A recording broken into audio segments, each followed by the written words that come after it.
네, 조국 전 법무부 장관의 딸 조민 씨 얘기를 잠시 해보겠습니다.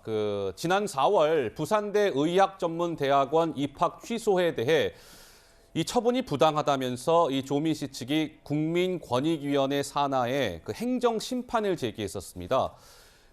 부산대 의전원 입학 취소 부당합니다. 행정 심판을 제기했는데 국민권익위 산하 중앙행정심판위원회가 아이고 이건 아닙니다. 지난 6일 청구를 기각했다고 합니다. 자, 조민 씨 일전에 한 라디오 방송에 출연해서 이렇게 얘기한 적이 있었죠. 그 목소리까지 잠깐 더 이어서 들어보시죠. 본인이 기소되고 대학원이나 대학 입학 취소되고 그래서 본인이 고졸이 되면 어떻게 해요? 그러면 정말 억울하죠. 제 인생 10년 정도가 사라지는 거니까요. 근데 저는 고졸돼도 상관없다고 생각하고 있습니다. 시험은 다시 치면 되고 30에 의사가 못 되면 40에 되면 된다고 생각합니다. 기소가 되면 지금까지와는 전혀 다른 평범한 학생이 아닌 삶을 살 수도 있어요? 법정에서 최선을 다해서 진실을 밝히려고 노력할 것이고 제 삶도 이제 새로 개척해 나갈 것입니다.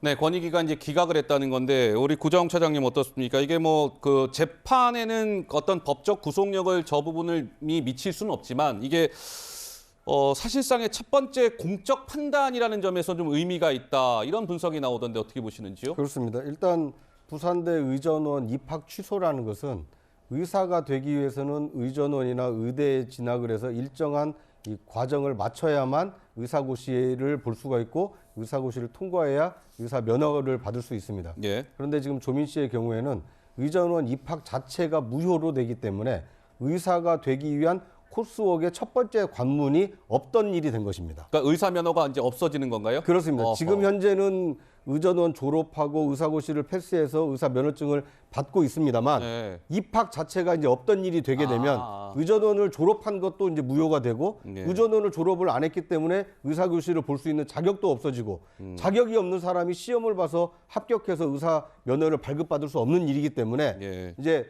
의사가 되기 위한 첫 단추가 없는 일이 되기 때문에 조민 씨의 경우에는 지금은 의사 면허를 가지고 있습니다만 만약 이 부산 의전원 입학 취소가 최종 법원에서까지 확정이 된다라면 권익위처럼 그것 취소 결정이 온당하다 이런 결정이 법원에서도 인정이 된다라면 조민 씨가 지금 유지하고 있는 의사 면허는 결국 박탈되지 않을까 이렇게 예상이 됩니다. 조국 전 장관 과거에 조민 씨 관련 의혹에 대해서 이렇게 얘기를 했었죠. 잠깐 그 목소리도 들어보시죠. 제 딸이 문제 논문 덕분에 대학 또는 대학원에 부정 입학했다는 의혹은 명백한 가짜 뉴스입니다. 따님 입시 관련해서 특혜라는 부분은 인정하십니까? 법적으로 어떤 하자가 없다는 점은 이미 보도자를 통해서 밝힌 바 있고요. 제가 또는 저희 아이가 혜택받은 것입니다. 그 점에 대해서는 저를 비난해 주십시오. 10대 고등학생 아이가 당시 입시 제도 하에서 이리 뛰고 저리 뛰고 해서 인턴을 구해서 뛴 것, 그 자체를 두고 저희 아이를 비난하는 것은 좀 저로서는 과도하지 않은가 애비로서 생각합니다. 그래서 이제 법조계에서는 이 권익위 중앙행정심판위원회가 기각한 것이 재판에 직접적 영향을 미치진 않겠지만 부산대 측에서 나중에 행정심판 결과로 이 입학 취소의 정당성을 주장할 수 있겠습니다. 이런 분석이 나왔습니다. 그런데 보면 지금 이런 것 같아요. 정경심 전 교수는 지난 1월에 자녀 입시 비리 이런 혐의 등으로 대법원에서 징역 4년형을 선고받고 지금 수감 중에 있고 조국 전 법무부 장관은 자녀 입시 비리 문제로 지난 2일 검찰이 징역 5년을 구형한 상황이고 우리 젊은 정치인 우리 권지웅 위원께서는 남다르게 이 사안을 지켜보고 계시지 않을까 싶은데 어떻습니까? 저는 일단은 이 사안과 관련해서 먼저 이야기 드리고 싶은 것은 저는 일단 조민 씨 입장에서는 행정심판을 다시 제기할 수 있다고 생각합니다.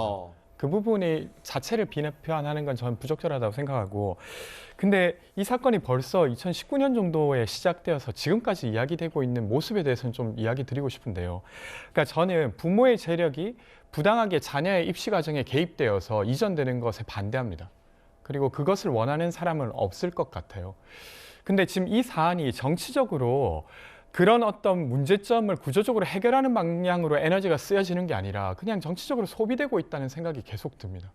그러니까 이 조민 씨 이야기를 지금 다시 가져와서 우리가 반성해야 될 것은 이 같은 일이 지금도 벌어지고 있진 않은지, 혹은 아니면 그때 당시에 과거에도 이 같은 부당하게 부모의 개입에 통해서 부정한 입시가 벌어지진 않았는지를 살펴보는 것으로 연결돼야 되는데, 이게 그냥 어느 한 가족이 네. 어디까지 처벌되는가를 쳐다보고 있는 느낌이에요. 그래서 저는 우리가 바꾸고자 했던 이 어떤 문제 제기의 내용이 이것이 아니었는데 너무 엉뚱한 방향으로 흘러가는 것 같다는 안타까움이 있습니다. 예.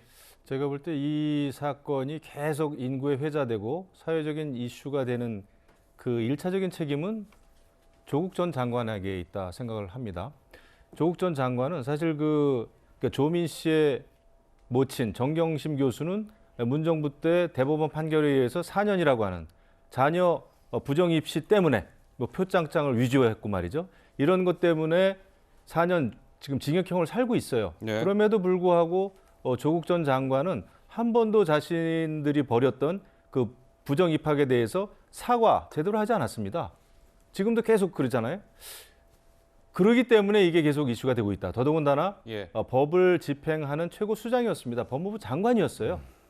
그래서 이 사건이 대한민국 국민들께 또 많은 그 입시를 앞둔 그런 학생과 학부모들에게 끼친 영향이 너무나 컸죠. 예. 그러면 이것은 깨끗하게 정말 대우각성하고 반성한다. 잘못했다라고 하면 될 것을 그렇지 않고 정치적인 탄압이라는 그 이미지를 계속 지금 강조하고 있지 않습니까? 예. 문제는 조국 전 장관에게 있다 이렇게 생각합니다. 알겠습니다. 조금만 자, 이어서 이야기 드려도 될까요? 짧게 좀 부탁드리게 시간이 없어서요. 그러니까 저는 네. 조국 전 장관이 여러 차례 사과했다고 알고 있고요. 되려 이 문제를 제대로 짚는 건 지금 김건희 여사와 관련된 논문과 관련된 것부터 바로 잡는 게 국민들에게 정말 그런 메시지를 주는 일이라고 저는 생각합니다. 알겠습니다. 자, 우리 권지웅 위원 말씀까지 들었습니다. 시간 관계상 여기서 이제 줄이고요. 저희가 준비한 또 다음 코너가 있습니다. 다음 코너로 바로 넘어가겠습니다. 만나보시죠.